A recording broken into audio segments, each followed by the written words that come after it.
Amigos, buenas tardes. Continuamos con nuestras pláticas mensuales.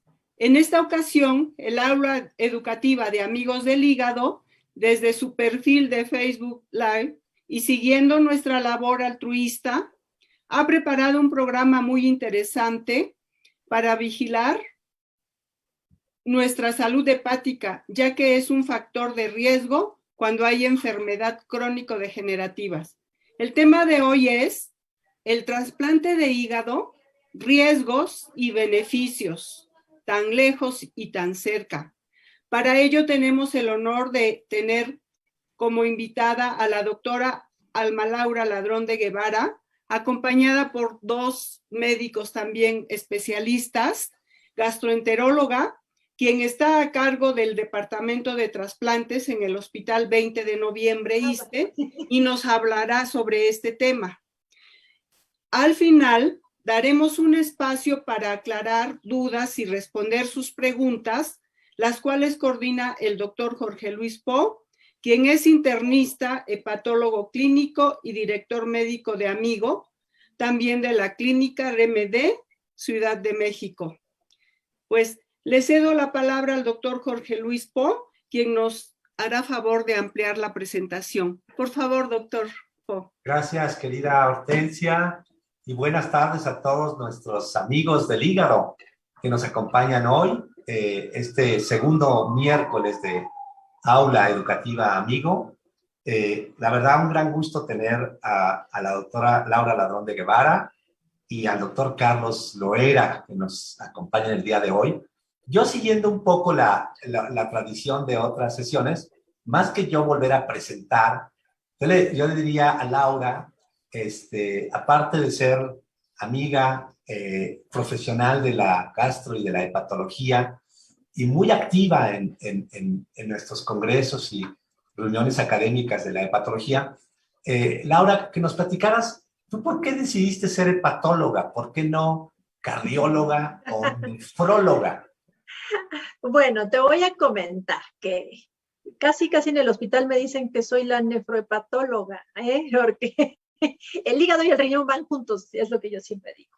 Pero bueno, te platico que yo pude haber sido cardióloga realmente, porque uno de los fundadores del hospital del 20 de noviembre, que es mi tío lejano, pero como segundo o tercero, el doctor Ramos Ladrón de Guevara, pues, y siempre pues se fui bienvenida entre el ramo del gremio de los cardiólogos del 20, y ahí estuve los conozco a todos y siempre con una super relación, pero no, desde la que iba yo en la carrera, a mí me gustaba el hígado y me gustaban los pacientes con cirrosis.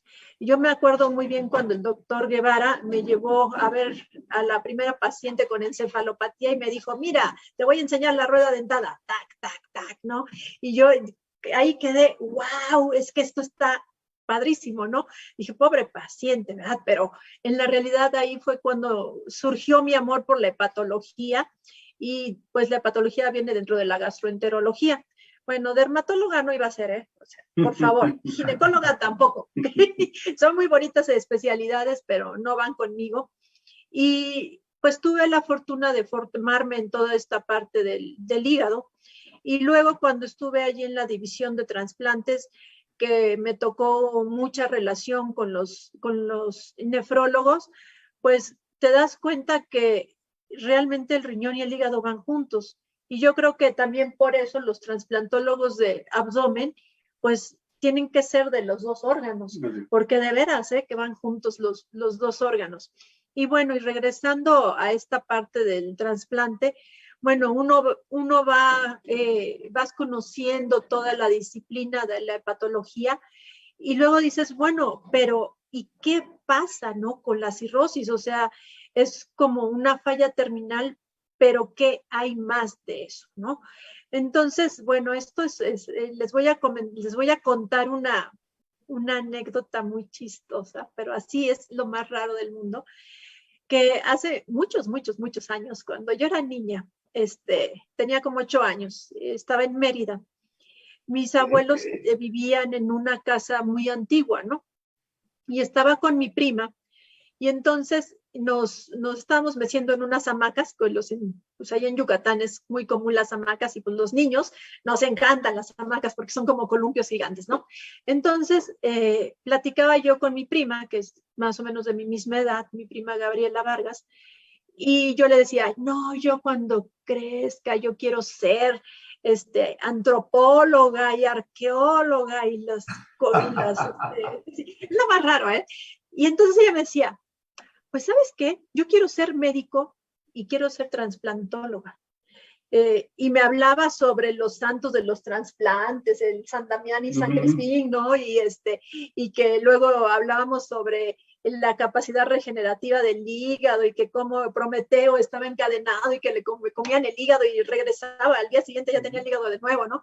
Y yo decía, no, eso está muy cruento, ¿no? Y yo quería escalar las pirámides, ¿no? Entonces, de pronto, se fue la luz. Esto es real, ¿eh? Y se fue la luz y se sintió un viento. Y total que ya después, a la larga de la vida, yo soy hepatóloga y ella es antropóloga, ¿sí? Wow. Pero así, total. ¿Sí? Cambiaron de chip. Sí, nos cambiaron el chip en ese momento, pero es una cosa rarísima. Sí. Gran anécdota, gracias por compartirla. Déjame decirte que una de mis consultas virtuales recientes fue a un paciente y a su esposo de Mérida, y yo estaba cómodamente en mi consultorio y el paciente estaba en su hamaca, como decías. Sí, tal cual. O sea, que es real, la gente sí lo disfruta. Oye, yo quisiera aprovechar, bueno, dos menciones para la audiencia, que Laura es de los pocos clínicos mexicanos que está muy bien equipada, tanto en su hospital, digamos, público, como en su clínica de atención privada, y es de los pocos médicos que sí utiliza el ultrasonido, la elastografía, para apoyarse en el día a día con sus pacientes, ¿no? Y el día de hoy no quiero perder la oportunidad. Ella tomó la decisión de ceder un cachito de su tiempo para tener a un invitado. Bueno, creo que van a ser dos. Al rato seguro. Pero a mí me da gusto presentar muy brevemente así, que le acompaña el doctor Carlos Loera. Y yo quería pedirte, Carlos, a reserva de lo que tiene planeado Laura, que tú dijeras ¿por qué estás acá? ¿Por qué fuiste invitada por Laura desde tu perspectiva? Ya luego que Laura nos comente, y le cedo ya toda la palabra a Laura del evento, ¿no? Perfecto, doctor Jorge. No, pues, primero que nada, muchísimas gracias por la invitación, por la oportunidad de estar en el foro. Gracias al grupo de los amigos del hígado, y muchísimas gracias a la doctora Laura también por su invitación para estar aquí. El día de hoy coincidieron dos cosas. Yo conozco a uno de los colaboradores de la doctora, y desde hace un par de semanas estábamos con que venía, pero por situaciones diversas relacionadas al trabajo no coincidíamos hasta ahora, que sí fue. Y fue el momento en el que tenían esta plática y me dijeron, pues, ¿quieres estar aquí? Sí. Yo me dedico a las enfermedades hepáticas, yo soy cirujano de hígado y trasplante, trabajo en el Hospital Central Militar, soy el jefe de la clínica de cirugía HPV del Hospital Central Militar, y actualmente, pues, en la Asociación Mexicana de Cirugía tengo oportunidad de estar también en la segunda vicepresidencia. Y pues me he dedicado a esto desde hace 10 años, tuve oportunidad de formarme en el Hospital Clínic de Barcelona, y pues con bastante ahínco me dedico principalmente a tumores hepáticos, a trasplante renal y a trasplante hepático, ¿no? Entonces, ha sido un tema enormemente satisfactorio para mí. Creo que la cirugía de trasplantes da vida, resucita personas, rescata personas. O sea, realmente a veces parece que vamos contra natura, pero no, al contrario, usamos las leyes de la naturaleza para permitir que las personas tengan un nuevo cumpleaños. Es precioso cuando los pacientes celebran 2 cumpleaños, el cumpleaños original y la fecha de su trasplante como segundo cumpleaños, y siempre se acuerdan de uno, ¿no? Tengo la paciente más antigua que trasplanté, tiene 9 años, me acuerdo mucho de ella porque la trasplanté a ella y un mes después nació mi niño. Entonces, cuando trasplantábamos al inicio, que era tan difícil, nos daban en el ejército un día de franquicia, que le llamamos, es decir, un día libre sin ir a trabajar porque habías trasplantado, ¿no? Claro. Entonces yo utilicé justo el día que me gané de franquicia por mi trasplante primero y lo usé para el nacimiento de mi hijo. Entonces es un trasplante que tengo muy, muy en la mente y esa Inolvidable. fecha, todavía la fecha, cada fecha de mi cumpleaños y cuando ella cumple años de trasplantada, siempre me lleva un regalo y tenemos mucha comunicación entre su familia y nosotros. Pero sí, yo creo que por eso estoy aquí. Espero que... Fíjate que ya me caíste bien. Ya me caíste bien y voy a corregir. Marcos, ¿verdad? Marco, entonces, sí, Marco lo era. Marco, ya me caíste bien porque además también parte de tu entrenamiento fue en el Hospital Clínico Provincial de Barcelona. Habrá oportunidad de más comentarios. Laura, ya llegó tu segundo invitado. Bienvenido, bienvenido. Tú dale la bienvenida, ¿no? Hola, ¿cómo están? Qué gusto de verte. Laura, Marco, también, Hola, gracias. ¿cómo estás? Bien, bien, Marco. Sí, aquí Gracias el por doctor que no deja de operar, desde que lo conozco está en quirófano, no sale. No tiene la señal del cubrebocas del quirófano, eso es bueno. Oye, Axel Sánchez Cedillo nos acompaña, también invitado por la doctora Laura Ladrón de Guevara, que es la que inicialmente coordinaba este foro de actualidades en trasplante hepático tan lejos y tan cerca. Estamos en la sección de presentación, Axel. ¿Nos podrías decir un poco de tu perfil y por qué decidiste ser cirujano de trasplante, Axel? Claro, sí. Pues mira, yo, digamos que cuando empecé a hacer cirugía, digamos, a la residencia de cirugía, yo sabía desde un principio que quería ser cirujano, porque en medicina sentía que era una cosa muy complicada la consulta, era pues, un tema bastante complicado, era cuestión de leer mucho, de estar actualizado, pero a un grado, digo, se necesita cierta genialidad para ser un médico clínico, ¿no? Yo vi que no tenía tanta genialidad, pero vi que tenía pues buenas manos. Entonces yo dije, no, pues es que no les voy a llegar, pero yo en mi servicio social hice aproximadamente 400 vasectomías en mi clínica y atendí alrededor de 60 partos en mi clínica. Es en el Valle del Mezquital, en Hidalgo, una población otomí que estaba a 2 horas de cualquier hospital. Entonces tuve mucho acercamiento ahora sí que por llamarlo así, a las manualidades. Genial. Y me llamó mucho la atención la cirugía por eso. Entonces, estando en el servicio social fue cuando decidí hacer mi examen, mi ENAR en cirugía.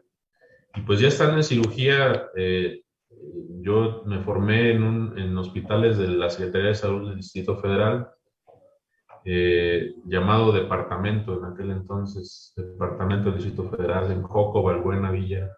Son hospitales donde se atiende mucho trauma. Tuve exposición, por supuesto, pues a cirugías grandes, con mucha sangre, con mucho exposición a órganos, aorta, vasos sanguíneos grandes.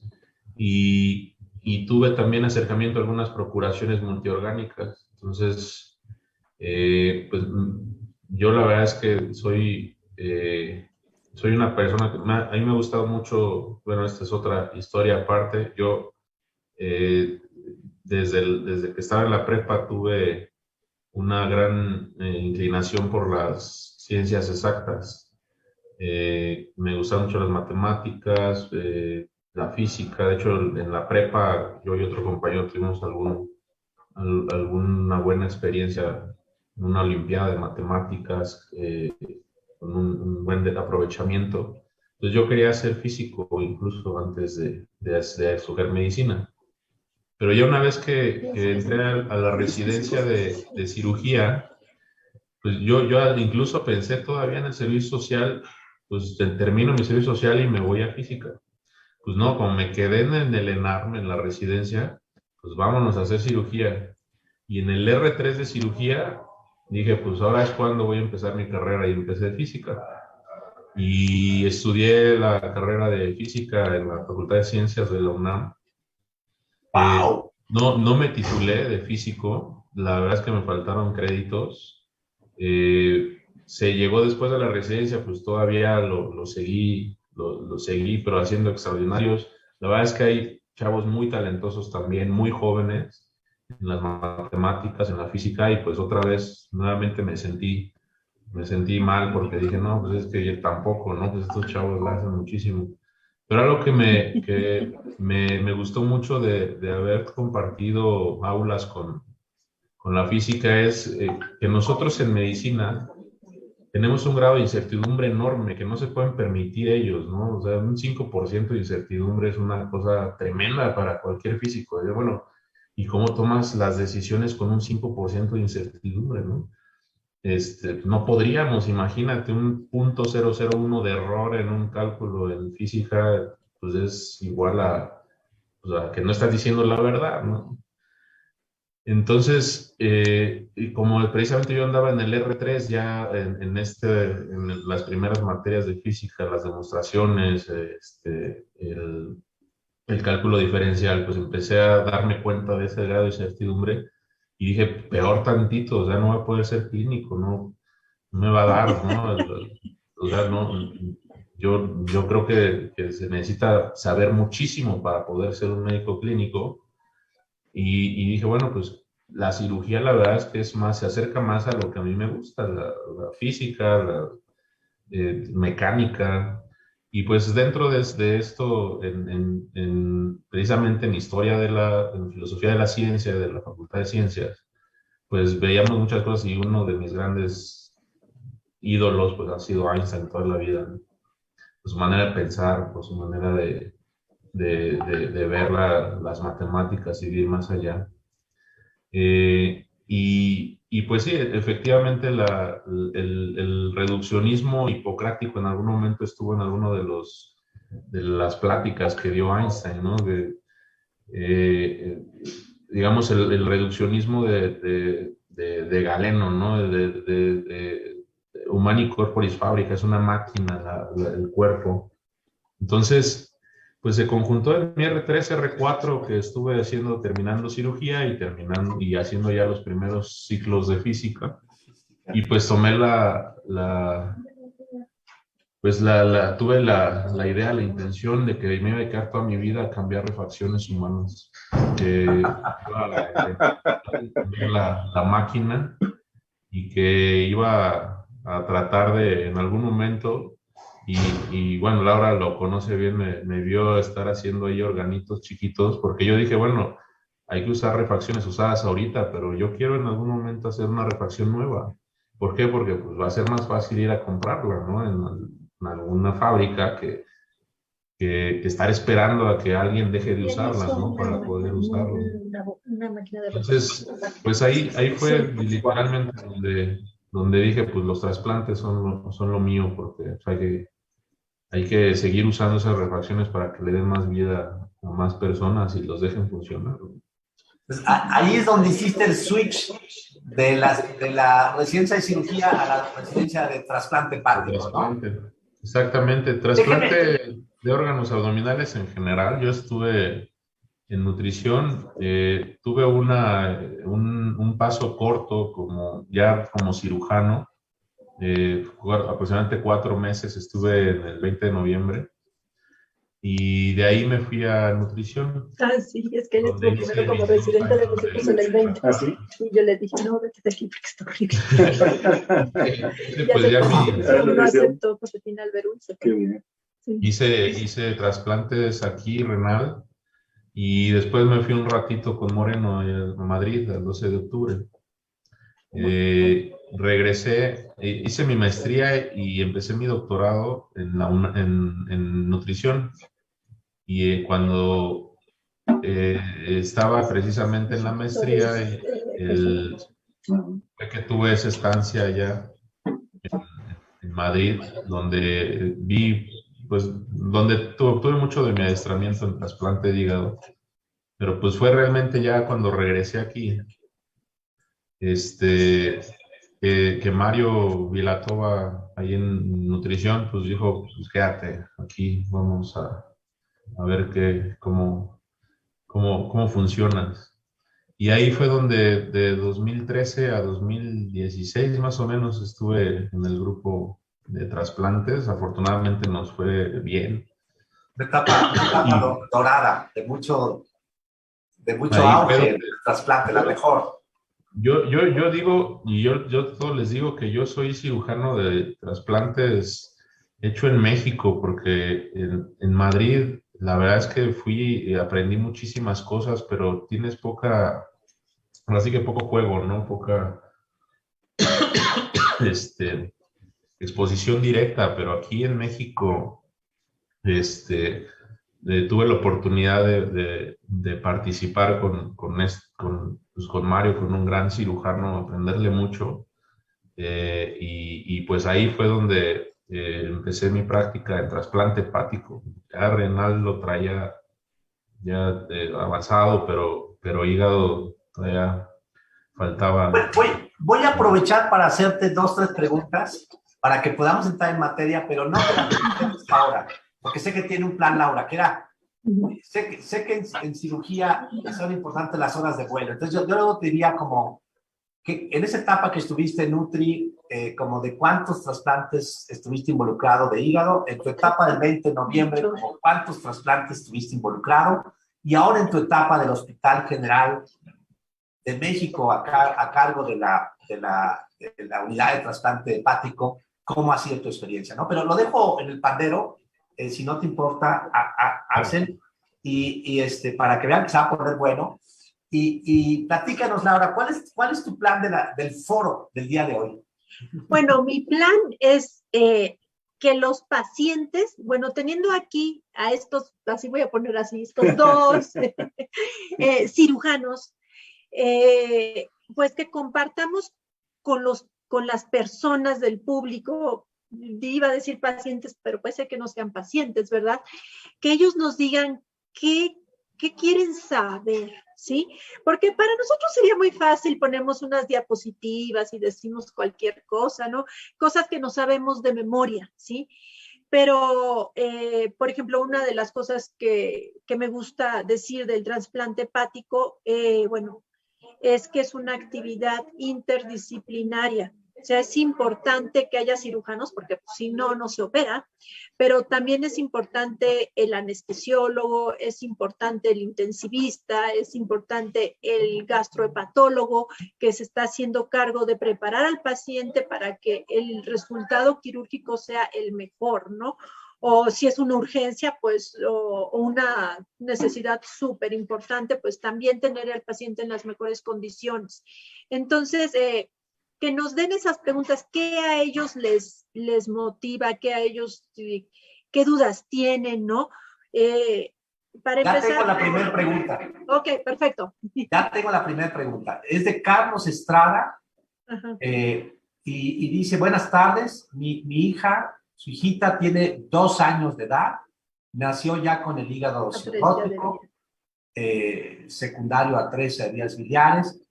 El año pasado ya tuvo una hemorragia por varices esofágicas y afortunadamente logró salir de ese estado delicado y ahora está en el proceso de un trasplante a través de un donante vivo. Y está en ese proceso. Entonces yo quisiera ahí aprovechar probablemente para Marcos Loeras y que nos platicaras qué es esto, la cirugía de donador vivo y en particular por qué aplicaría a una pequeñita de 2 años de edad. Sí, muchas gracias, Jorge. El tema del trasplante de donante vivo es uno de los que lamentablemente menos se hace en cuanto a trasplante hepático a nivel mundial. Los orientales lo utilizan mucho por cuestiones culturales y religiosas, pero en Occidente hay menor número de trasplante de donante vivo en comparación del donante de cadáver. La razón es que a diferencia del riñón, que es mucho más controlable las variables, en hígado no lo es tanto. Entonces no hay tantos centros que trasplanten donante vivo. Habitualmente, por el tipo de trauma quirúrgico, se emplea principalmente para niños en donación pediátrica y habitualmente es su mamá. Si dividimos, pues sobre todo para la gente que nos escucha, que no son médicos, el hígado, si lo ven de frente, tiene una como alita al lado izquierdo mucho más delgadita porque el lado derecho es gordo. Entonces, ese lado izquierdo es el que habitualmente se toma, en términos técnicos le llamamos segmento lateral izquierdo, y son 2 segmentos de hígado, uno que se llama segmento 2, segmento 3, se toma ese segmento y ese es el que se trasplanta. Hay un compañero de nosotros, Daniel, que está haciendo trasplante monosegmentario, pero habitualmente son 2 segmentos para ponérselo al niño o a la niña. En este caso, atresia de vías biliares es una de las causas en paciente pediátrico más frecuente y es una malformación en la cual no se desarrollan completamente los conductos biliares y queda nada más una puerta de conductos muy pequeñitos. El que pueda ser exitosa una cirugía que se llama cirugía de Kasai depende precisamente de qué tan grandes sean esos conductitos mínimos que están ahí en la porta hepatis, que se llama, para poder unir un intestino al hígado en esa cirugía de Kasai y que pueda hacer que el niño gane tiempo, porque uno de los hitos muy importantes en cuanto a la supervivencia del trasplante es el peso del paciente. En el Hospital Militar hemos trasplantado niños de riñón de 9 kilos, 9 kilos y medio, o sea, es todo un reto técnico porque a veces el riñón no les cabe en la pancita, en el abdomen, ¿no? Entonces, sí es una situación compleja y es por eso que se utiliza solo una lengüeta del hígado para ponerla como el hígado total del bebé. Entonces, lo que se pretende con la cirugía de Kasai es ganar tiempo y si se trasplanta antes de los 5 años, se estima en la mayoría de las estadísticas que a los pacientes les va mucho mejor. Aplica en los niños precisamente porque a diferencia del riñón, que el riñón tiene un tiempo de vida útil aproximadamente de unos 10 años, excepcionalmente los pacientes llegan a 20, 25 años de trasplantados de riñón, en hígado no. En hígado que pega y sobrevive 10 años, lo más seguro es que sobreviva el resto de su vida. Y con la capacidad de regeneración que tiene el hígado, lo más probable es que este hígado sea totalmente útil para el resto de la vida de la persona, si es que lo cuida bien, porque está expuesto al refresco, a la dona, al alcohol, a todo lo que vaya a consumir a lo largo de su vida, y pues con ello, con un hígado nuevo desde niño, puede tener hígado graso o cirrosis en el futuro, ¿no? De las mismas probabilidades. Pero esa sería mi respuesta, Jorge. Gracias. Laura, y tú misma, ahorita que mencionó Marco, lo era el tema del donador vivo relacionado. En tu caso, en la experiencia ahora del 20 de noviembre y en el trabajo colaborativo que tienes con Axel en la actualidad, ¿han tenido casos de donador vivo relacionado? No, Casi siempre. Es que no. Nosotros casi siempre trasplantamos, bueno, yo creo que siempre hemos trasplantado cadavérico, pero agregando un poquito de lo que dijo Marco, lo que sí quiero decirles es que en los niños, cuando crece el hígado, cuando crece el niño, va creciendo el hígado al tamaño que él necesita. Y entonces, a pesar de que se le puso ese pedacito chiquito, tan pronto que el niño va creciendo, el hígado va creciendo, y de adulto tiene un hígado de tamaño normal, que no sigue creciendo, por cierto, ¿verdad? Pero y llega al tamaño que requiere su organismo. Y eso es una de las magias que tiene el hígado y que es una cosa espectacular. Creo que, sobre todo, dice conexión inestable, pero... No, yo creo que ya estamos. Oímos ¿Sí perfecto. nos ven? ¿Sí nos oyen? Perfecto. Sí, ok. Perfecto. Entonces, yo creo que es importante saber esto.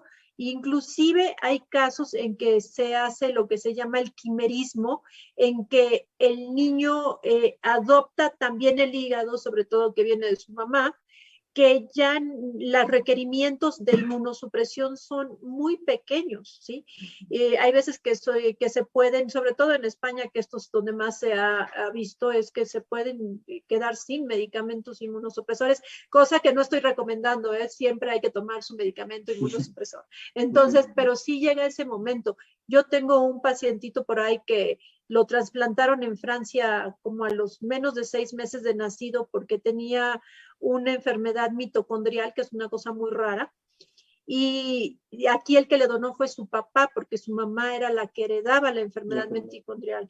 Entonces, ahorita él no necesita inmunosupresión, él ya tiene 18 años, pero trasplantaron, yo lo estoy siguiendo desde los 6 años, y está súper bien. Entonces, pues es una de las grandes ventajas del trasplante en niños, ¿no? Que también pueden llegar a no requerir ni tan siquiera tratamiento inmunosupresor, dependiendo de dónde venga el hígado. Pero como es de un donador vivo relacionado, pues existen grandes posibilidades para que la inmunosupresión y el rechazo sean mínimos.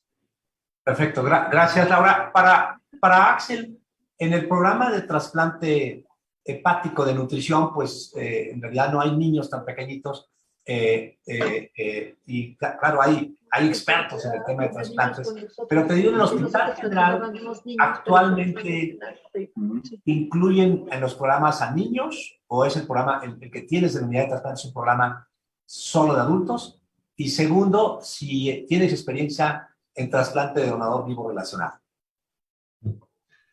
Sí, no, el trasplante aquí en el programa del Hospital General de México es solo de adultos. Tenemos aquí cruzando la calle uno de los programas más exitosos del Hospital Infantil de México con el doctor Gustavo Varela. Y pues si llega a haber algún caso, se envía inmediatamente aquí enfrente al Hospital Infantil de México. Donante vivo entre adultos es un tema que en México es extremadamente excepcional. A final de cuentas, todos los que hemos estado expuestos a algún perfeccionamiento, visita afuera o el adiestramiento formal, hemos estado expuestos a las cirugías.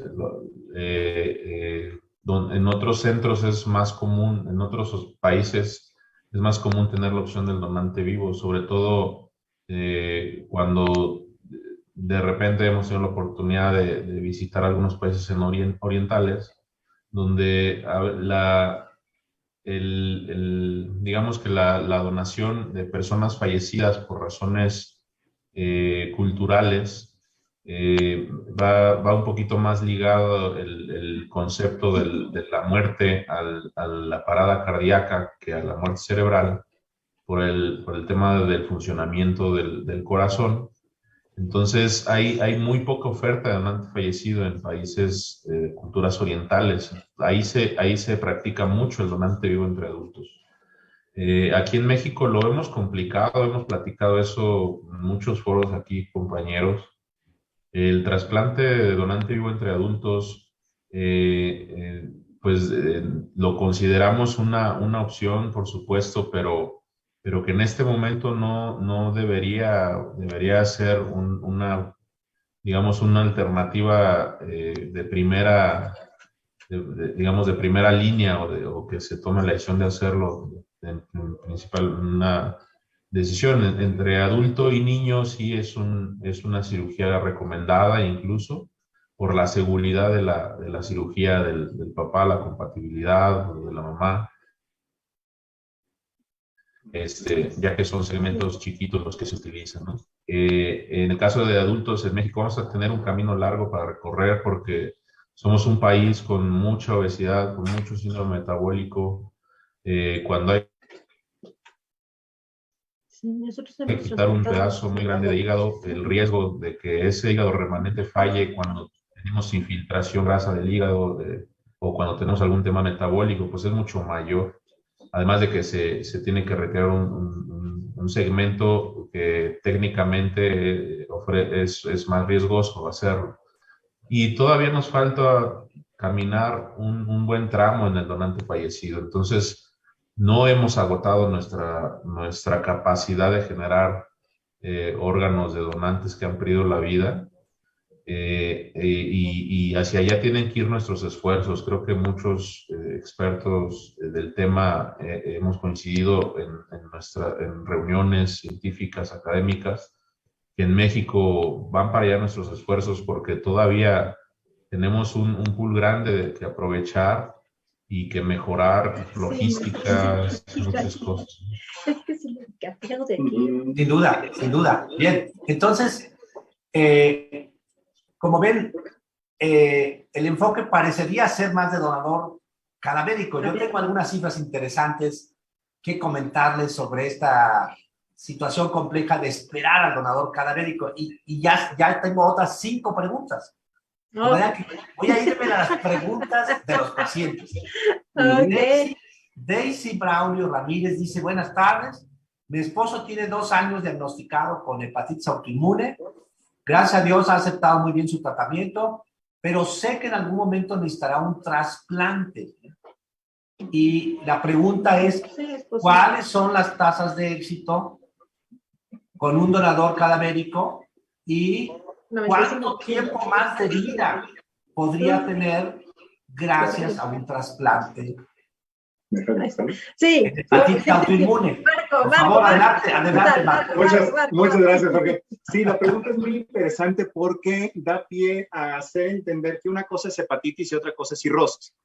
No todos los pacientes que tengan hepatitis autoinmune, si son bien tratados desde el punto de vista inmunológico, van a desarrollar cirrosis. Por lo tanto, el tener hepatitis autoinmune no es igual a trasplante, a menos que desarrollar en algún momento de su vida una de las etapas de descompensación aguda de la enfermedad autoinmune, que es la hepatitis fulminante.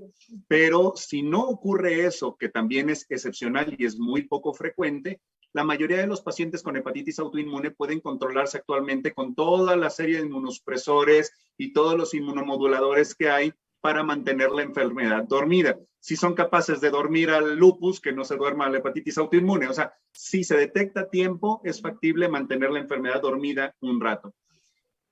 En el trasplante, como en cualquier enfermedad, hay que ganar tiempo. Entre más tiempo tarde para necesitar un trasplante, mejor nos va a ir. La tasa de supervivencia de un trasplante en general es de 95%. Entonces, el paciente le va a ir súper bien a más de 5 años. Y más cuando se trata de enfermedades autoinmunes, porque no tienen toda la serie de complicaciones que tienen otros enfermos hepáticos con toda la hipertensión portal. Habitualmente son pacientes que en muchas ocasiones no tienen ni varices, o algunas ocasiones tienen varices muy pequeñitas y no son pacientes tan descompensados. Algunos de los pacientes que me ha tocado trasplantar son pacientes de cirrosis biliar primaria, que es una prima de la hepatitis autoinmune. Entonces, les va bastante bien. Y me da pie también para hacer un punto bien importante para los pacientes el público que nos escucha.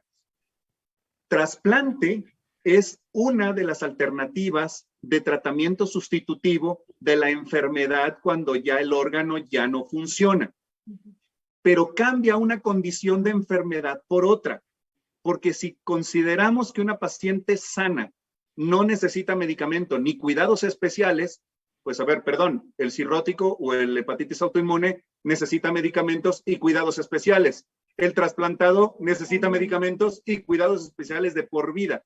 Entonces, que la gente no vea al trasplante como la opción de curación para ya no tomar medicamento y volver a tirarme al piso a hacer todo lo que yo quiera y comer todo lo que yo quiera, porque no me tengo que cuidar. Eso es muy importante y gracias, Jorge, por darme la oportunidad. Y quiero agregar algo, unas palabras más sabias que he oído, porque nosotros decimos, es el tratamiento de la cirrosis, ¿sí? Descompensada sobre todo.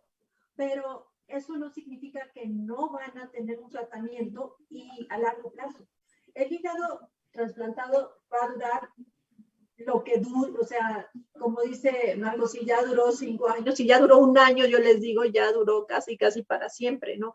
Y la supervivencia de estos pacientes pueden ser 20, 30, 40 años con hígados, eso ya está demostrado, pero tienen que llevar un tratamiento. Eso es totalmente. Me encanta la respuesta. De hecho, aprovechando esta duración del trasplante, hace poco me tocó ver un paciente que se trasplantó en el año 2000.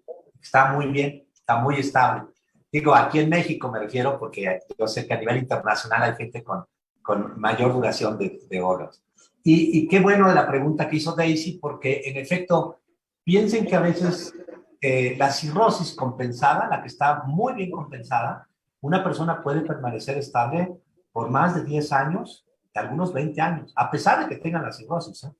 Y tenemos algunos casos que con un manejo óptimo, sobre todo en las variantes autoinmunes, puede incluso disminuir la fibrosis. Hay casos de reversibilidad de la fibrosis en todos los padecimientos, incluyendo en la hepatitis autoinmune. Y por eso es importante que estén con un buen hepatólogo de la mano en la parte del hepatólogo clínico, ¿no? Jorge Luis, ¿te puedo interrumpir tantito? Porque Axel tiene un mensaje importante. Claro, adelante, Axel, adelante. Está muteado. Estás en mute. Sí, no, muchas gracias. Y Marcos, Laura y Jorge, ahorita venía de donde venía, es de una procuración multiorgánica. La tuvimos aquí enfrente, al ladito del hospital. Estamos atendiendo a una urgencia nacional de hígado, es una hepatitis fulminante. Este tipo de enfermedades son catastróficas, tenemos unos días para atenderla y precisamente así suceden las donaciones. Alguien con una gran altruismo y ánimo de ayudar, pues decidió, después de su fallecimiento, alguien de su familia, para respetar su voluntad, pues decidió, nos hablaron hace un par de horas que iban a entrar ya a la procuración. Entonces, por eso me salí corriendo, por eso llegué un poquito tarde, porque me fui aquí enfrente, al hospital de enfrente, a ver esa cirugía. Si el hígado era viable, afortunadamente es viable, entonces ya lo trajimos, ya está aquí en la hielera, y ahorita ya me acaban de avisar de quirófano, ya está lista la paciente, la receptora. Entonces me tengo que despedir, una disculpa enorme porque ya me bajo para atender esta urgencia. De repente tenemos más tiempo, a veces se tarda un poquito más la preparación, la anestesia, pero mis anestesiólogos son muy veloces y ya terminaron el proceso de preparación, entonces ya hay que empezar la cirugía. Ya ves, ¿para qué los entrenas también? No, los anestesiólogos yo no los entreno. No, pero de tanta cirugía ya te conocen. Se va rapidísimo. Bueno, nada más, así como ya última despedida de Axel, quiero comentarles que pues a mí me llena de honor y de, pues no sé, de ser amiga de Axel y bueno, y de su esposa también, ¿verdad? Pero él ahorita tiene en el Hospital General un programa que, bueno, yo ya quisiera estar ahí, ¿verdad? Pero la verdad, excelente. El año pasado trasplantaron 17 órganos y hay que tener en cuenta el COVID. Entonces, no es una cifra chiquita en la época de COVID. Entonces, y bueno, esperemos que este año, ¿cuántos llevas, Axel? Este es el cuarto. Entonces, ahí va. Y pues quiero felicitarte y mucho éxito en esta cirugía y en todas las que vienen y pues ya sabes que seas el número 1 este año, ¿sale? Muchas gracias, Laura. A salvar vida, qué gusto, Axel, que nos comuniques esta realidad, la vida real, donde tú como cirujano de trasplante, pues ya estás en la puerta de entrar a la cirugía y darle vida a una chica o chico que anda esperando desde hace mucho tiempo seguramente esta oportunidad. No, en la realidad. Pues no, fue una hepatitis aguda precisamente. Es de una hepatitis fulminante, ok. Sí. Y entró en prioridad, por así decir, ¿no? Así es, estaba en urgencia nacional, ahorita de asignación prioritaria. Pues mil gracias por compartirnos esto, Axel. Te deseamos lo mejor en la cirugía de las siguientes horas. No, muchas gracias. Al contrario, muchísimas gracias por la invitación. Yo estoy muy contento de saludar a mis amigos, colegas y de compartir con la gente que tiene preguntas. Me da muchísima pena y me hubiera encantado seguirme. Había apartado toda mi tarde, pero pues ahora sí que nos Oye, agarró. Axel, antes de que te vayas, nada más, ¿cómo llegan al programa de trasplante del Hospital General? Porque, por ejemplo, en el Hospital de Nutrición, bueno, el Instituto Nacional de Nutrición, tienen que hacerte una solicitud en línea y tener un resumen médico y es como es bastante complejo, ¿no? Y tienen que pasar por no sé cuántas entrevistas. Pero, ¿cómo llegan al Hospital General? Mira, pues hay que solicitar la atención. La del hospital está siempre abierto tiene consulta externa. Solo se tiene que llegar al hospital a solicitar la atención. En el hospital hay que buscar el servicio de gastroenterología.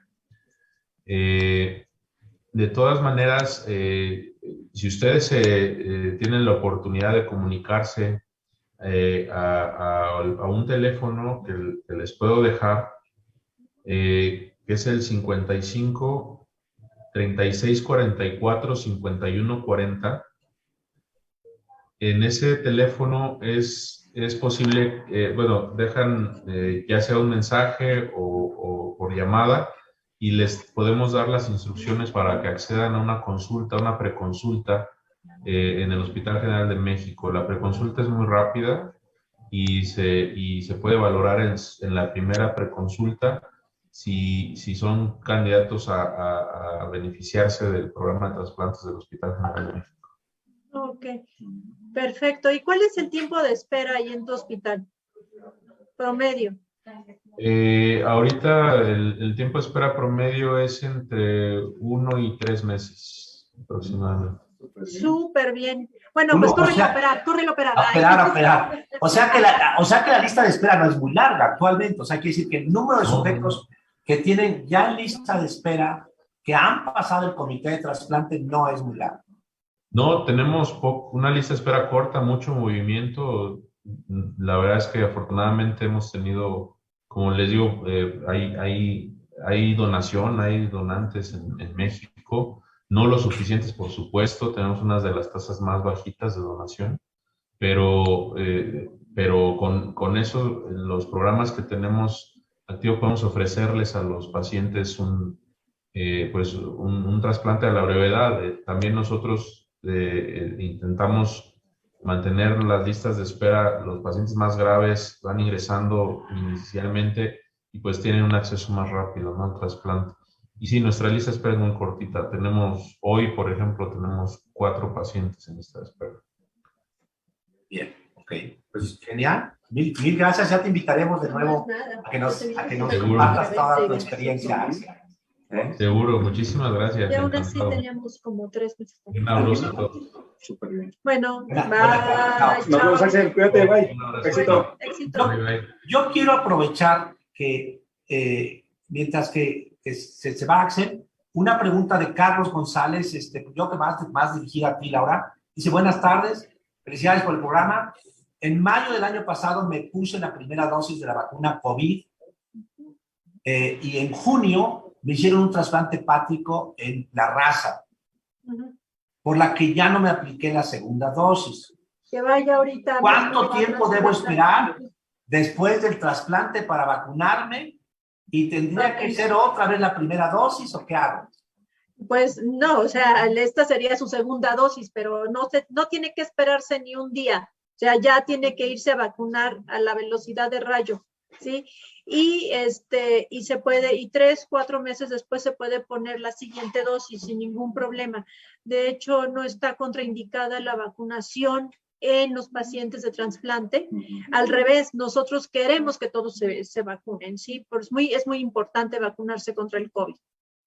Perfecto, Carlos. Pues ya mañana aprovecha como rezagado de tu grupo de edad y adelante. Sí, tal cual. Pregunta de Pibi. Pibi dice, podría ser pregunta para Marcos. Dice, si ya me dio COVID, ¿puedo ser donante? Sí, por supuesto. El COVID deja una memoria inmunológica, pero no se queda activo. Una cosa interesantísima es que ningún paciente que tenga una infección activa puede ser donante. Hay ciertos requisitos en condiciones así muy extremas de que sí, pero estrictamente hablando, ningún paciente que esté activo con la enfermedad. Pero si alguien tuvo COVID y después ya no tiene COVID, 1 semana y media después, pues ya puede ser donante. No hay ningún problema. Excelente, o sea, hay buenas noticias.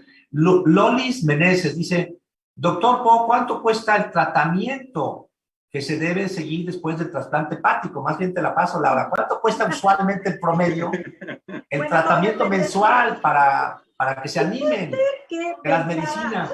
Uno piensa que no, que es caro, pero para empezar las instituciones lo tienen, el IMSS y el Seguro Social y pues la Marina, los militares, todos tienen los inmunosupresores, todos los inmunosupresores que necesitamos.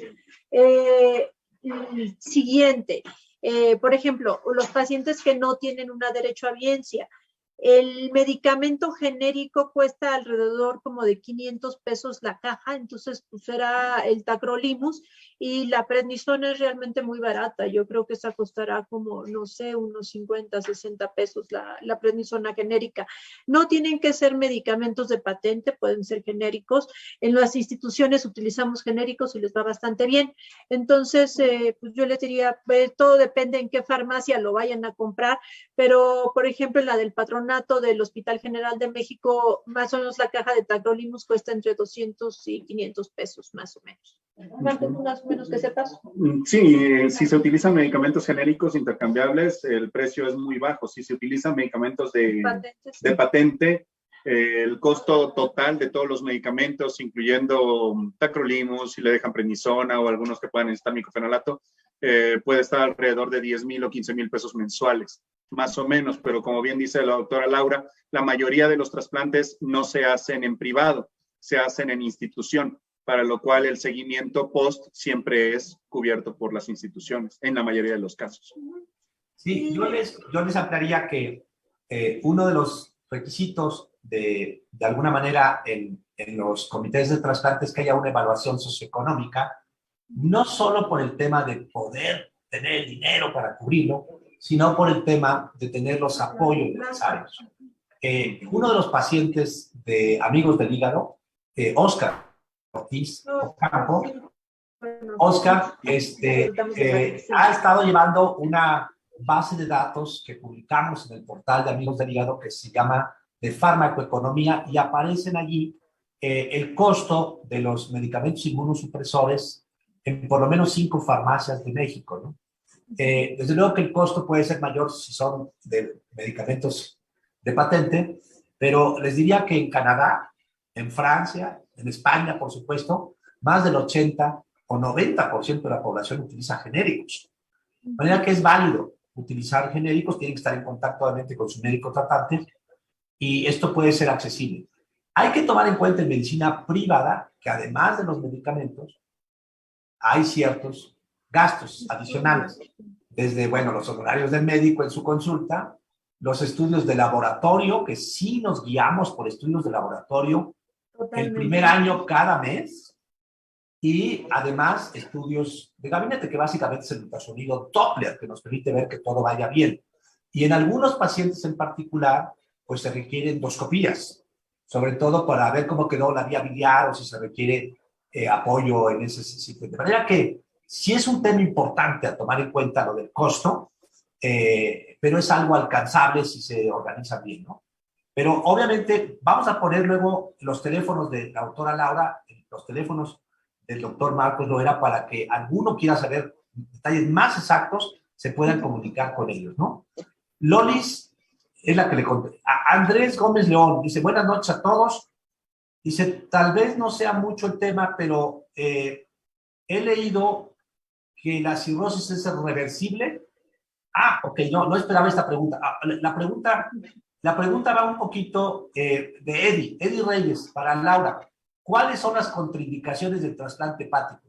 ¿En quién de plano no se puede trasplantar teniendo cirrosis? Aquellos pacientes que no vayan a sobrevivir la cirugía, y de eso depende la valoración principalmente cardiológica. ¿Sí? Entonces, si un paciente tiene una falla cardíaca, esos pacientes no se pueden trasplantar. Todos los demás, bueno, siguiente contraindicación, que son absolutas. Un paciente con una enfermedad mental no controlada, ¿sí? Porque esos pacientes pueden dejar de tomar la inmunosupresión, pero todos los demás son trasplantables, ¿sí? Te diría, alguna contraindicación relativa, una infección activa, pero pues inclusive infecciones puedes darles tratamiento antes y después. Ahora, por ejemplo, la hepatitis B, la hepatitis C, todas se tratan, ¿no? La tuberculosis se trata, el HIV se trata, y está permitido trasplantar pacientes HIV, ¿sí? En Estados Unidos existen las modalidades de que, por ejemplo, un paciente que tiene hepatitis C puede donar sus órganos, si están buenos, y luego ya se trata la hepatitis C después del trasplante, porque son tratamientos antivirales que no interaccionan con sus medicamentos inmunosupresores, pero eso es allá. Aquí la ley nos dice que tiene que tener ciertas seguridad sanitaria, le llaman, ¿no? Y no podemos trasplantar estas infecciones, pero vaya, aparte de eso, pues, básicamente eso. Bueno, cáncer que esté fuera del hígado. Por ejemplo, si tuviera cáncer de páncreas o cáncer de, no sé, una leucemia, un linfoma, pero activos, ¿no? Sí, un cáncer activo. Inclusive hay algunos tumores, aparte de los mismos tumores hepáticos, que vienen, por ejemplo, los que provienen del páncreas, los tumores neuroendocrinos se pueden trasplantar. Bueno, sí, metástasis como cáncer de colon también se puede trasplantar. Inclusive Steve Jobs fue trasplantado de hígado por cáncer de páncreas, por metástasis, ¿no? Entonces, bueno, sean como Steve Jobs. No es cierto. Sí, hay muchas cosas que se pueden trasplantar, ¿no? Pero básicamente lo que yo diría sí son esas tres cosas principales. Un cáncer activo fuera del hígado que no sea trasplantable. La siguiente, un problema cardíaco, eso es totalmente, y algunas enfermedades mentales que no estén controladas. Pero inclusive podemos trasplantar niños o adultos con síndrome de Down, o sea, esos no hay ninguna contraindicación. Éticamente, inclusive en los comités de ética, ellos dicen no hay ningún problema, ¿sí? ¿Qué otra cosa? El alcohólico que sigue tomando. Inclusive eso ya no es una contraindicación en Estados Unidos. Sí, es que... Antes de cederte la palabra, Marcos, yo recordé ahora lo que decía Laura, que hay algunas condiciones que no es precisamente que sea contraindicación absoluta, pero es algún tema social. Me acuerdo que la trabajadora social, una muy querida, me decía algún caso, un hospital emblemático donde se logró trasplantar a la persona. Se había comentado que tenía recursos económicos muy bajos y se consiguió un donativo para los medicamentos. Pero el problema que se había detectado es que al ser dada de alta, fue a vivir a un sitio de muy poca higiene, ambiente de condiciones de vida realmente deplorables. Y entonces vivió con su hígado trasplantado maravillosamente bien por una semana, y a la semana regresó con una infección terrible que desgraciadamente tuvo defunción por falta de cuidados de esa naturaleza. De manera que esa podría ser alguna contraindicación por ahí que tener en mente. Para ti, Marcos, alcohol. ¿El alcoholismo es o no una contraindicación para el trasplante hepático? Antes que responder a eso, Jorge, me gustaría ampliar un poquito lo que dijo Laura. El tema de las contraindicaciones, tanto para la donación como para el trasplante, ha ido cambiando a lo largo del tiempo. Conforme pasa el tiempo, van permitiéndose más cosas, somos mucho más permisivos, y lo que antes era una contraindicación absoluta, ahora ya no lo es. Por lo tanto, estrictamente hablando, yo creo que cada vez va a haber menos contraindicaciones para el trasplante, y estoy totalmente de acuerdo en que casi todo puede ser trasplantado y todas las personas pueden recibir un trasplante, pero sí hay que particularizar cada caso. Por eso es que se somete al comité de trasplante, y ahí es donde comento la respuesta a la pregunta que me hiciste sobre el alcohol. Si bien es cierto, dentro del comité de trasplante está la trabajadora social y la psicóloga, y de acuerdo a los criterios internacionales no escritos, ellos dos tienen voz, pero no tienen voto en el comité. Si la psicóloga dice, tiene una dependencia absoluta al alcohol, no puede dejar el alcohol, todos los días llega borracho y no puede tomarse los inmunosupresores porque tiene distimia y vive deprimido. Y la trabajadora social nos dice, él es una persona que no tiene soporte familiar, su familia no lo quiere, está peleado con él, no lo acepta nadie, no tiene hogar, no tiene nada, no tiene un trabajo estable, no tiene nadie que lo cuide. Pues sí, a veces sí es eso. Esas, sin que sean contraindicaciones del libro, de que podamos enumerar, estas son contraindicaciones absolutas, esos casos en particular se verían muy beneficiados de una opinión colegiada, respaldada por el Comité de Bioética del hospital y por el Comité de Trasplante, con las actas correspondientes firmadas para desestimarlo de la lista de trasplante. Exacto. Pero no porque el alcoholismo por sí sea una contraindicación para trasplante. Cuando tuve oportunidad de estar en Barcelona, hubo un choque entre la sociedad civil y las instituciones de salud, porque decían, pero es que ¿por qué nuestros impuestos van a pagar la cirrosis de alguien que se dañó a sí mismo? Y ya finalmente se llegó a la conclusión de que el alcoholismo también es una enfermedad y que por tal son candidatos y meritorios también al trasplante, ¿no? Entonces, sí es un tema bastante álgido porque puede dar por muchos lados para muchas opiniones. Es muy importante lo que dice Marco en el sentido de que cómo seleccionamos a un paciente para el trasplante, ¿no? O sea, por ejemplo, podemos seleccionar las condiciones físicas, médicas, ¿no? Y que serían las importantes, ¿no? Aparentemente.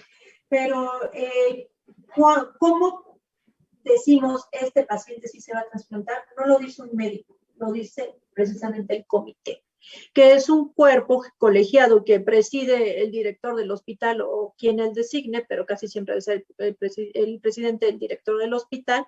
Y entonces hay muchos especialistas y muchas personas que participan en este comité. No sé cuántos eran en tu hospital, ¿los cuántos son? Como 10 o 11 más o menos. Sí. Nosotros éramos como entre 15 y 18 y nos reunimos muy frecuentemente, al menos una vez al mes, y podemos tener sesiones extraordinarias donde se presentan los casos, y ya una vez que hay un acta y decimos, bueno, este paciente sí, este paciente sí, este paciente sí, este paciente no por esto, ¿sí?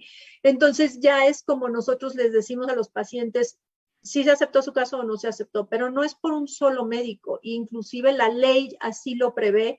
Y pues esto es importante que lo sepa el público, o sea, no es una decisión unilateral, no es nada más, el doctor me va a trasplantar, no, o sea, sí, el doctor cirujano es el que lo va a operar, pero todos en un grupo multidisciplinario que incluye psicólogos, trabajadores sociales, el director del banco de sangre, el director del hospital, porque él tiene que saber qué es lo que está pasando en su hospital, ¿verdad? El subdirector, los jefes de diferentes departamentos, el de terapia intensiva, pues de pronto le llega ahí el paciente y dice, no, pues qué onda, ¿no? Nadie me avisó, no, todos tenemos que estar avisados, ¿no? El anestesiólogo, todos son los que tenemos que cooperar allí, todos sesionamos el caso y decidimos si sí o si no se trasplanta. Entonces, y los temas sociales como el que dices y como el que dice Marco, efectivamente sí, influyen en muchas veces, sobre todo en que nosotros valoremos cuál va a ser ¿cómo se llama? Vaya, el resultado de este trasplante a largo plazo. Como dices, por ejemplo, pues sí, pues vivía en una situación muy precaria la persona y pues se infectó y precisamente en el periodo de inmunosupresión más fuerte, ¿no? Si nosotros allí en el 20 las trabajadoras sociales van y ven las condiciones de las casas precisamente y hasta que no tienen las condiciones de alojamiento adecuadas para un trasplante, no se trasplantan. Y bueno, esto lo recibimos ya bastante trabajado del programa de diálisis, de diálisis peritoneal, porque este trabajo mismo lo hacen las trabajadoras sociales, tienen que ir a ver las casas. Entonces, pues sí, es algo que sí es muy importante para los pacientes, ¿no? Pero las condiciones médicas serían esas y, por otra parte, condiciones que afectan al entorno del paciente, ¿no? Esos serían muy importantes de tomar en cuenta. Sin embargo, ha habido casos en el mundo, no tanto en México, digo, ya de aquí como que las heredamos, como que las vamos digiriendo ya después, pero por ejemplo, hay fallas hepáticas, en Estados Unidos sobre todo es lo que más se reporta, fallas hepáticas fulminantes por cocaína. Y entonces el paciente llega con una falla hepática fulminante y pues el tratamiento es el trasplante y se trasplanta. Y entonces ya después de eso entran a programas de rehabilitación. Claro, allí su sistema de salud lo permite, ¿no? Ahorita, por ejemplo, las hepatitis alcohólicas, que han sido una situación muy importante de un dilema ético, como dices, ¿no? Pero, pues, ¿por qué lo tenemos que trasplantar si él solito se lo buscó, ¿no? ¿Quién le dijo que se tomara 10 litros de alcohol, ¿no? Pero se trasplantan, ¿no? Y ya después se ha visto que el 30% de los pacientes recaen, pero el otro 70% no recae. Entonces hay que darles el beneficio de la duda y programas de rehabilitación. Entonces, pues estas cosas son dinámicas, pero pues lo de las condiciones de habitación creo que son muy importantes. ¿Sí? Déjeme darle un avance a algunas preguntas para preguntas cortas y respuestas rápidas. Bueno, okay. Andrés Gómez León me insiste en que si la cirrosis es reversible, mi respuesta como hepatólogo clínico es sí. Hay muchísimos ejemplos publicados en la literatura, hay muchísimos ejemplos de la vida real en nuestras clínicas, en nuestras consultas, y hemos tocado ese tema en Amigos del Hígado, y hay publicación ya de conferencias sobre este tema en el portal educativo. AMCAF, una persona dice, AMCAF, dice, buenas noches, sé que hay posibles riesgos de tener un trasplante. Si yo me trasplantara, ¿en cuánto tiempo puedo realizar mis actividades normales después del trasplante? Marcos. Habitualmente al mismo tiempo posoperatorio, entre 1 y 3 meses estará haciendo ya su vida normal, pero siempre con mucho cuidado, siempre con mucho seguimiento médico. Laura, en breve, para LMDO González, ¿en qué instituciones públicas o privadas fuera de la Ciudad de México se puede hacer un trasplante de hígado? Ahora sí que me la pusieron difícil. Fuera de la Ciudad de México, pues en Monterrey hay públicas y privadas, en Guadalajara hay públicas y privadas, en Mérida, Yucatán también hay públicas y privadas, en Veracruz también, yo creo que en Michoacán, ¿verdad? En Morelia hay muy buenos grupos de trasplante, en Querétaro, también. En Hermosillo, pues hay muchos Casi lugares. Todas las capitales tienen. Sí. Bien, pues esta complementa MDO González, que dice, es que es imposible para todo el mundo trasladarse a la Ciudad de México. Entonces le gusta esta respuesta. Natalia Macías dice, buenas noches a todos, tengo algunas dudas. ¿Cuáles son los posibles riesgos de tener un trasplante? Pues es el de en cuánto tiempo regreso a mis actividades. Y ya alrededor de 3 meses ya podría realizar a sus actividades. Totalmente. Y todo sigue bien, ¿no? Una paciente que saluda, Susan Catherine desde Chile. Felicidades y gracias por estarnos viendo desde Chile, Susan. Dice otra paciente que es Fer, dice, tengo 57 años, hace 6 meses trasplante hepático en el Centro Médico La Raza por una cirrosis criptogénica. Me siento muy bien con inmunosupresión, con tacro, micofenolato y prednisona. En base a su experiencia, si yo vivo en México como país, ¿cuál es el promedio de sobrevida? El mismo que en cualquier parte del mundo, ¿no? Estamos de acuerdo. Oye, no se nota que es muy extraño que un clínico y un quirúrgico están de acuerdo. Hay que agregar algo que es entre ser paciente pasivo o paciente activo. Si uno es paciente activo, que realmente me involucro en mi enfermedad y tener buenos apegos a las consultas, apego a la alimentación, apego a los estudios de laboratorio, apego a la terapéutica, entonces, igual que en otras partes del mundo, ¿no? Sí, totalmente. Sin duda, ¿no? Javier Molina, buenas noches. ¿Qué trámites deben realizar los pacientes del extranjero para ser trasplantados en México? ¿Se pueden trasplantar en el hospital militar un extranjero? No. De hecho, el Hospital Militar es un hospital destinado a población militar y derechohabiente, y actualmente acabamos de recibir también a la Guardia Nacional y recibimos también pacientes de Marina. Marina trasplanta también sus propios pacientes, pero no recibimos pacientes que no sean de este sistema de salud. Hay muchos otros hospitales y sobre todo donde más se trasplanta siendo una institución es el IMSS, y en las otras instituciones, Nutrición, 20 de noviembre, ISSSTE, en general son instituciones buenísimas.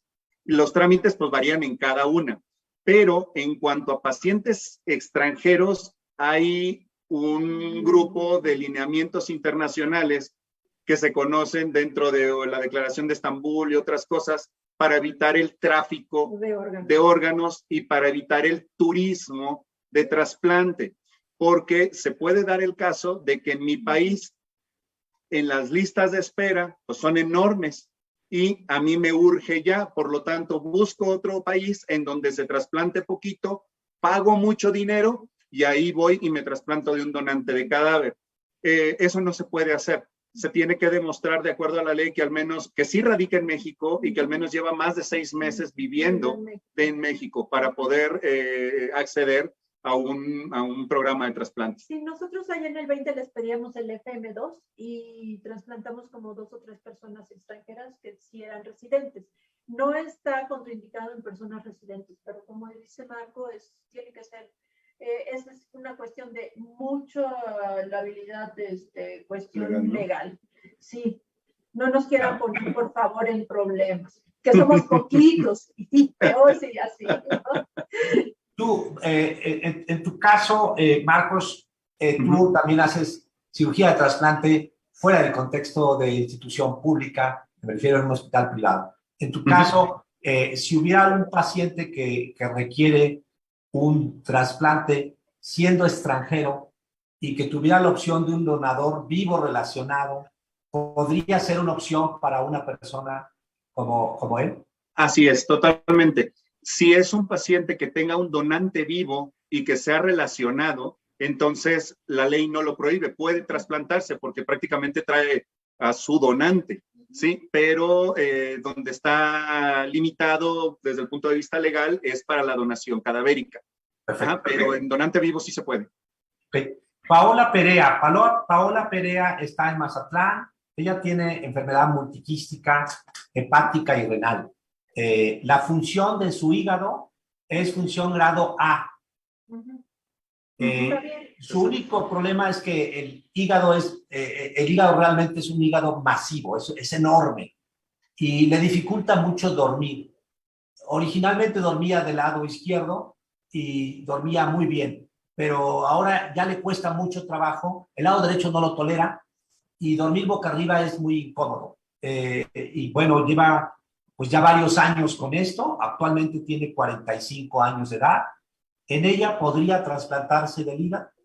Sí, y existen muchas otras alternativas además del trasplante. Cuando estamos hablando de un país en el cual hay muchas donaciones, entre 6 o 7 donaciones semanales, entonces todos los pacientes entran en un listado en el Registro Nacional, pero entran en un listado. Y el listado depende no del tiempo en la lista, sino del MEL, que se llama, o de la calificación de gravedad. Los más graves, aunque hayan entrado ayer, son los prioritarios, mientras que los menos graves son los que están en la posición más baja. La enfermedad poliquística hepática, que es una enfermedad genética, es una enfermedad heredable, casi siempre tiene funciones hepáticas normales. Por lo tanto, en las listas, pues ocupan los últimos escalafones porque el paciente nunca va a llegar a trasplantarse porque hay otros pacientes prioritarios.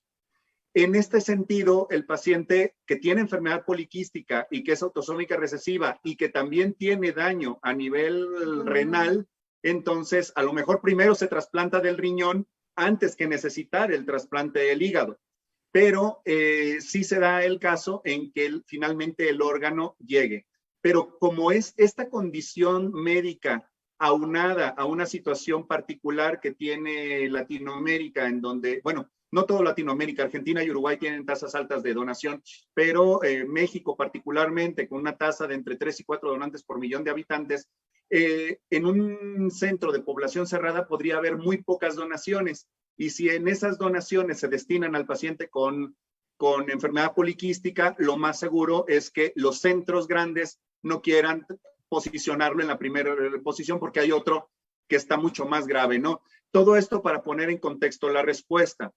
Esto nos ha llevado a crear otras alternativas para el paciente que tiene enfermedad poliquística, entre ellas la hepatectomía.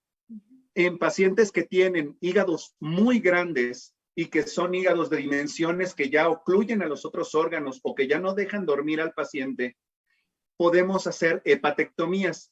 Allá en Mazatlán yo creo que habrá quien lo pueda hacer y si no, le invitamos a que venga a la Ciudad de México a poderle revisar porque quitar medio hígado puede ser la alternativa para que esa persona no sienta molestias y siga con su hígado funcionándole bien, ganando tiempo a si en algún momento entra un programa de trasplante pueda trasplantarse sin andar con la carrera del tiempo por el dolor.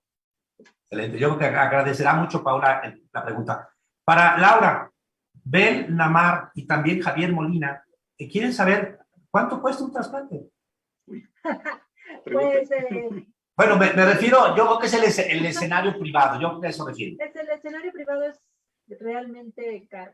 Más o menos el hospital, que es lo que hablábamos hace rato, Marco y yo, anda entre 1,5 millones y 2 millones y aparte son los honorarios del equipo médico. Y si hay que ir por el hígado, pues la cirugía, todo lo que es la cirugía de donación, ¿no? Entonces puede ser algo bastante caro. Pero Sí. pues sí, más o menos en eso anda. ¿Algo más No, que quieras agregarle? No, yo creo Más que la o respuesta es menos, sí. completa. Como les digo, es muy chistoso, pero estamos muy de acuerdo. En trasplante así se da. Así. Clínicos y cirujanos somos amigos. Exacto. Laura, tu tocaya, Laura Cervantes García, dice que es mejor el tacrolimus de patente o el genérico. Pues si son genéricos intercambiables, son iguales. ¿Sí? Claro, si uno que puede tomar Prograf, pues qué padre, pero pues las personas que no puedan tomar Prograf, pues pueden tomar tacrolimus genérico, siempre que sea intercambiable. Sí, algo que hemos visto en los programas de trasplante institucionales, cuando originalmente se tiene un fármaco de patente, para no decir marcas, y después se cambia a uno de genérico de la marca y origen país que sea, es que las concentraciones en sangre cambian. Entonces, si habitualmente el paciente estaba tomando, por decir, de acuerdo a su kilo de peso, 9 miligramos de Prograf al día, XL en la mañana, y después se le cambia a otra marca, en donde tiene que estarlo tomando cada 12 horas y se busca la equivalencia, muchas ocasiones encontrar esa equivalencia es difícil. En hígado no hay tanto problema, pero en riñón sí. El riñón es extraordinariamente sensible y sí hemos perdido riñones por ese viraje de un marca a un genérico. Pero siempre hay que hacerse los niveles y eso es muy importante. Los pacientes tienen que estar conscientes de que si cambian de marca o cambian de inmunosupresión, los niveles de tacrolimus, los niveles de micofenolato, de sirolimus, el que vayan a quedar, es muy importante tenerlos porque de eso depende de que su hígado esté bien, ¿no? Sí. En nuestra experiencia, en cada cambio de medicamento hay que pedir niveles y desde luego pedir las pruebas completas claro, totalmente. de la función hepática, porque puede ser que los niveles hayan variado, pero si las pruebas de bioquímicas nos hablan de gran estabilidad y la clínica también de gran estabilidad, podemos seguir con el plan de manejo. Los que tienen, por cierto, seguros de gastos médicos privados, algunos les han cambiado en ocasiones a una presentación de larga duración, o sea, el tacrolimus de larga duración. Y entonces, también ahí se requiere pedir niveles y pedir pruebas de función hepática para estar seguros de que todo va bien.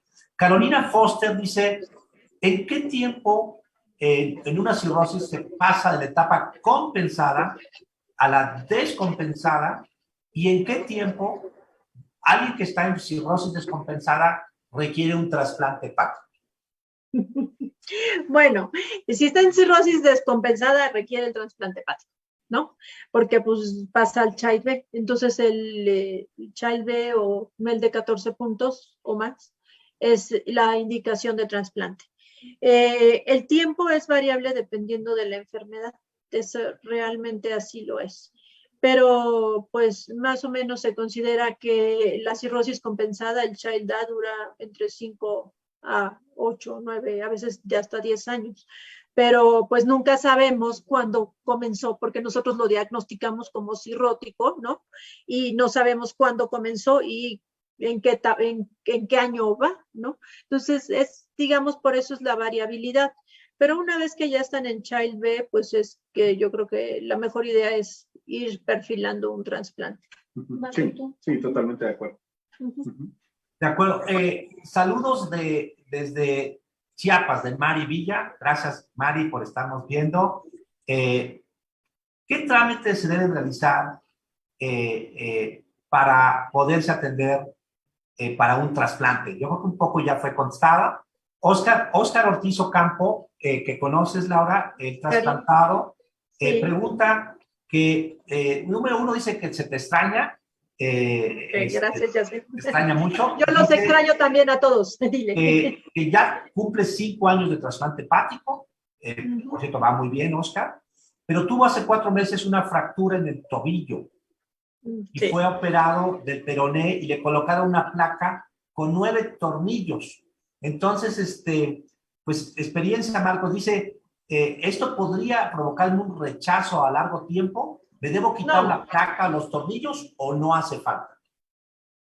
No, en absoluto. Son dos condiciones totalmente diferentes.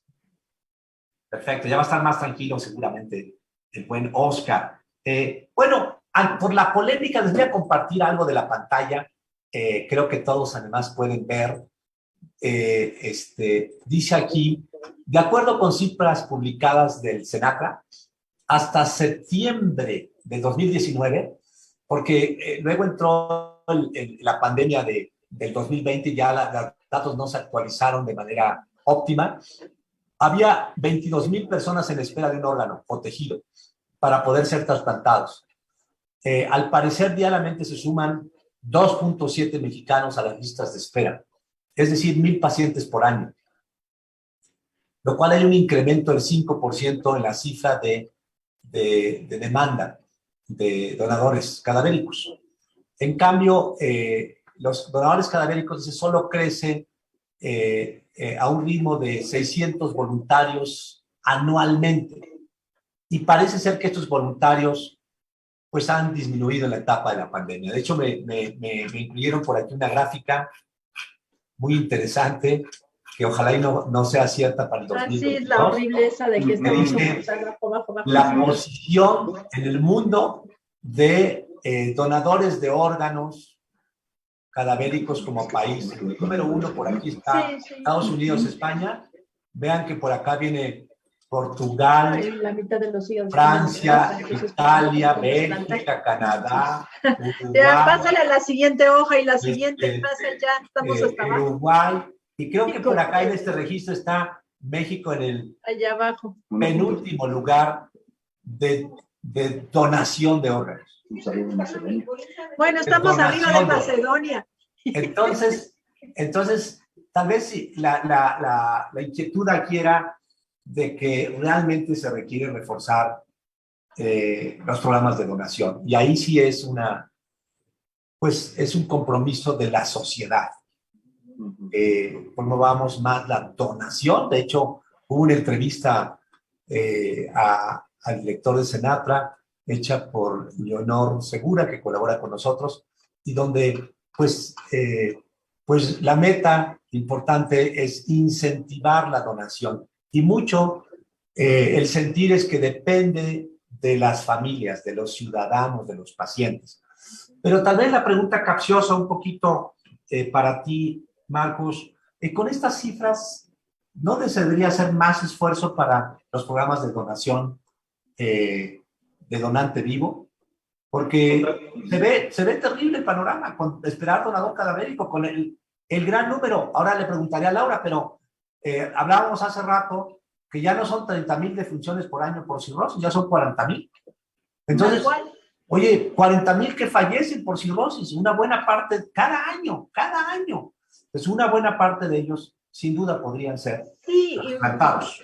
sí, Jorge Luis, Pero mira, no yo hay quisiera... suficientes donadores cadavéricos. No, hay no, no, pero ¿sabes qué? Sí, tienes razón, o sea, totalmente.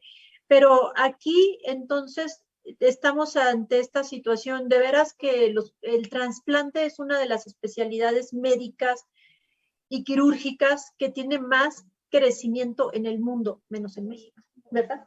Sí. Y no me dejarán mentir. La otra cosa es que si bien nosotros podemos decir, no, es que los mexicanos no donan, pero pues ahorita, y yo creo que esto es un sentimiento muy compartido en los programas de trasplantes, realmente no hay mucho apoyo ni para la donación ni para el trasplante, ¿no?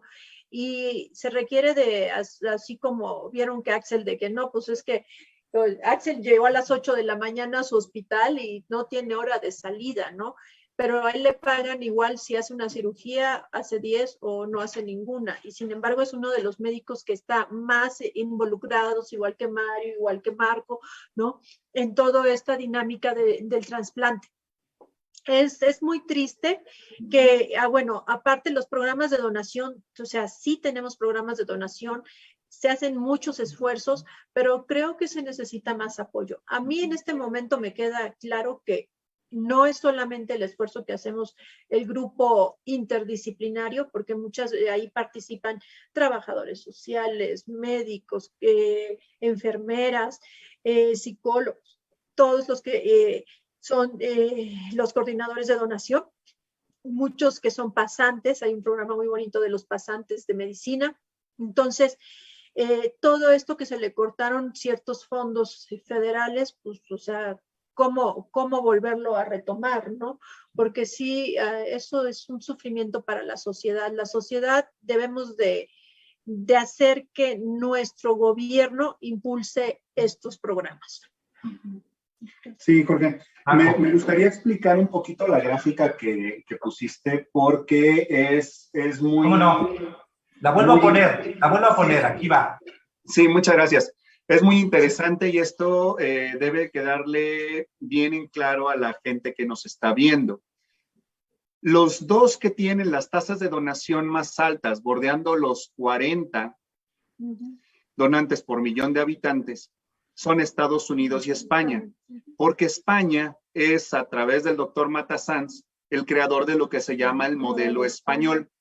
En el modelo español, cada grupo de trasplante recibe fondos adicionales por cada trasplante que hace.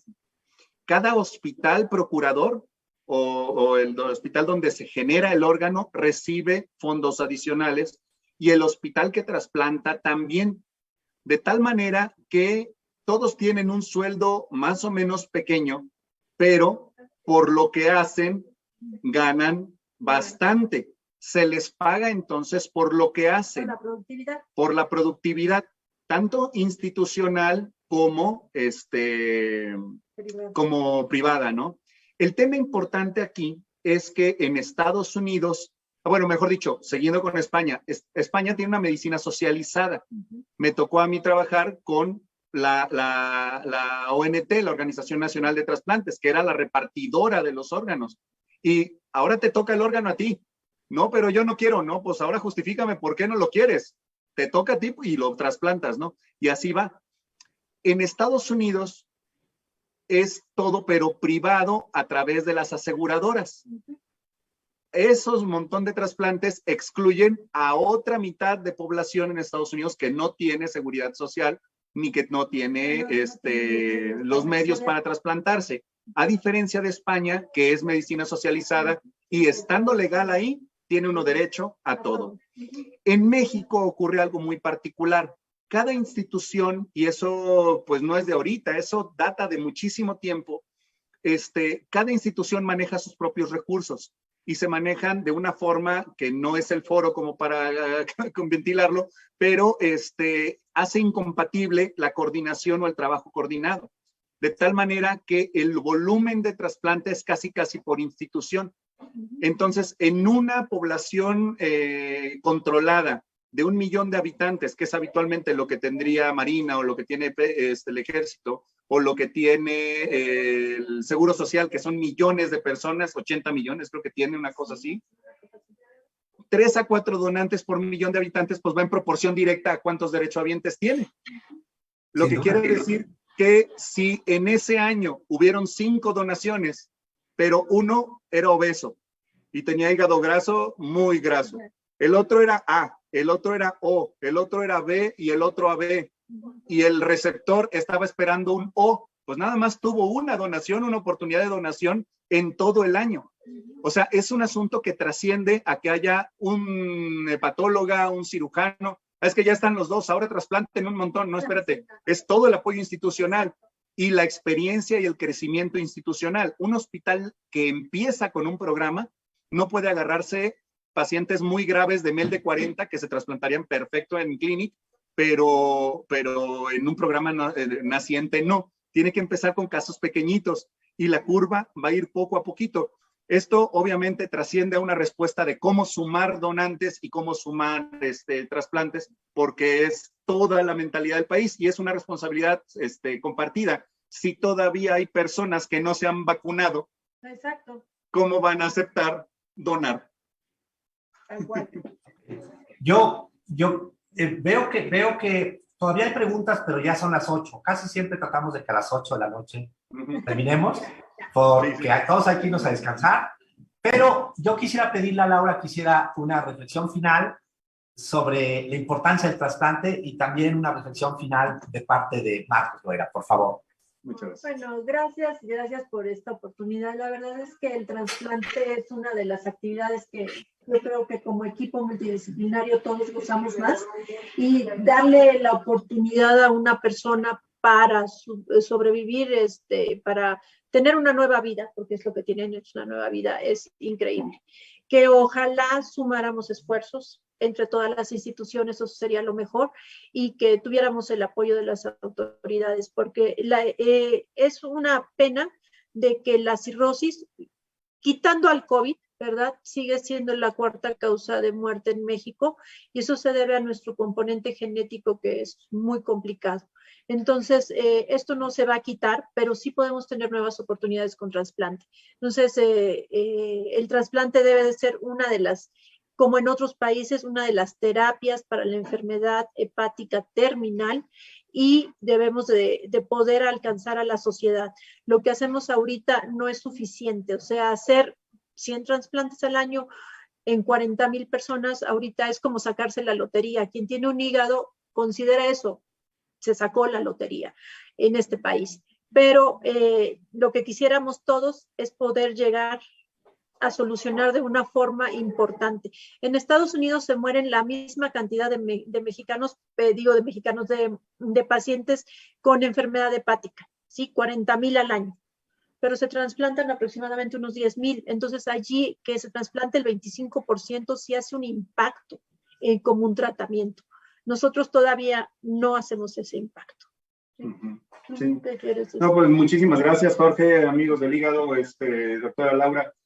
Ha sido un honor estar con ustedes, y dejaría como reflexión final nada más de que, pues, para poder haber trasplante necesita haber donación. Y si cada uno de los pacientes que nos están escuchando tiene familias, pues hay 5 oportunidades alrededor de ustedes de gente que a su vez transfiera la información a otras 2, y así el esfuerzo y la comunicación se va a multiplicar. Como lema del Senatra hace algún tiempo fue: soy donador y mi familia lo sabe. Significa que entonces cuando yo me muero, pues yo no puedo tomar decisiones, es mi disponente secundario el que toma las decisiones. Así que si alguien de los que están aquí se conmueve con el tema del trasplante y quiere ayudar, la mejor forma es que lo platiquen en la mesa, en la cena, en la comida, lo platiquen sabiendo que quieren ser donantes y que alguien lo puede necesitar para que no se lleven los órganos cuando se mueran y los dejen en la tierra para que alguien más los use. Totalmente. Gracias. Laura y Marco nos andan pidiendo sus teléfonos. Tal vez la pregunta es si a través de Hortensia, si se comunican con ella, ella les puede proporcionar los teléfonos, ¿no? Es lo más Seguro, porque preguntan por ahí, doctora Laura, ¿sigue haciendo trasplante? Y yo les digo, sí, claro que sí. Nada más que se pongan en contacto contigo, ¿no? Claro que sí. Gracias Jorge Luis y gracias a Orte y al grupo de amigos que ya saben que los adoramos y los queremos mucho y son nuestros preferidos. ¿Okay? Pues, recuerden que todo lo que sea relacionado con la salud hepática nos interesa. Ya estaremos en contacto contigo, Marco, para poder invitarte a difundir algunas de las cosas que haces a nivel institucional a través del canal de noticias de Amigos del Hígado. Y yo cedo la palabra a nuestra presidenta del grupo de pacientes, a Hortensia Vázquez, para que sea de los mensajes finales y el agradecimiento y la despedida. muchas gracias, doctor Po. Pues realmente nos sentimos muy afortunados por tan excelentes conferencistas y pues nada más nos queda darles las gracias a la doctora Alma Laura Ladrón de Guevara, al doctor Marco Loera y al doctor Axel Sánchez Cedillo por tan excelente conferencia. Al doctor Po también muchas gracias y a todos los que se conectaron, esperando les sea útil esta plática para cuidar su salud hepática. Y pues no me queda más que agradecerles muchísimo. Por otro lado, permítanme hacer algunos anuncios de nuestra próxima sesión. El miércoles 9 de marzo del 2022 tenemos aquí un tema muy interesante, daño hepático inducido por fármacos, que nos va a hacer favor el doctor Juan Francisco Rivera Ramos de darnos esta plática. También los invitamos a que nos visiten en nuestra página web, que es www.amnigo.com. Y pues no me queda más que agradecer y buenas noches. Gracias, Hortensia. Buenas noches a todos. Buenas noches.